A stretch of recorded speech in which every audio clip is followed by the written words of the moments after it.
Electric auto നിർമ്മിച്ചെടുക്കുകയാണ്. ഇന്ത്യയുടെ ചരിത്രത്തിലാദ്യമാണ് ഒരു പൊതുമേഖലാ സ്ഥാപനം ഇലക്ട്രിക് ഓട്ടോ നിർമ്മിക്കുന്നത്. നീം ജിം എന്ന പേരിൽ കേരളത്തിൽ സൃഷ്ടിക്കപ്പെട്ട electric auto Nepal government Kerala സർക്കാരിനോട് ഇലക്ട്രിക് ഓട്ടോ വേണമെന്ന് ആവശ്യപ്പെടുകയാണ്. കേരളത്തിൽ UDF സർക്കാർ അടച്ചുപൂട്ടിയ പൊതുമേഖലാ സ്ഥാപനത്തിൽ ഇടതുപക്ഷ സർക്കാർ അധികാരത്തിൽ വന്നത് തുറന്ന് പ്രവർത്തിപ്പിച്ച് അവിടെ സൃഷ്ടിച്ചെടുത്ത ഇന്ത്യയുടെ ആദ്യത്തെ ഇലക്ട്രിക് ഓട്ടോ നേപ്പാളിന്റെ തെരുവോരങ്ങളോട് സഞ്ചരിക്കപ്പെടാൻ വേണ്ടി പോവുകയാണ്. വണ്ടി എടുത്തവരൊക്കെ ഇന്ന് കടക്കണിയിലാണ്. ഓട്ടോ ഓടിത്തുടങ്ങി 4 മാസം കഴിഞ്ഞപ്പോൾ തന്നെ നീംജി പണിമുടക്കി. സർവീസിനായി പലയിടത്തും ബന്ധപ്പെട്ടു.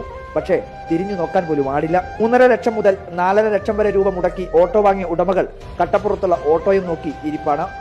വഞ്ചിക്കപ്പെട്ടതന്നെ. കാരണം നമുക്ക് പല ഓഫറാൻ തന്നവർ 3 വർഷം വരെ നിങ്ങൾക്ക് ഒരു വണ്ടിക്ക് ഒരു പണിയും വരില്ല. ഓടിയ താരാ ഷുവർ, അതിൽ യാതൊരു സംശയമില്ല. 100 ചില്ലറ വണ്ടിയുടെ കേരളത്തിൽ പോയിട്ടുണ്ട്. പക്ഷേ ആ വണ്ടിക്ക് എല്ലാം അവസ്ഥ തന്നെ. ബാങ്കിൽ നിന്ന് ലോൺ എടുത്താണ് പലരും ഓട്ടോ വാങ്ങിയത്. തിരിച്ചടക്കാൻ ബാങ്കിൽ നിന്നും വലിയ സമ്മർദ്ദമാണ് ഇവരിൽ എല്ലാവരും നേരിടുന്നത്.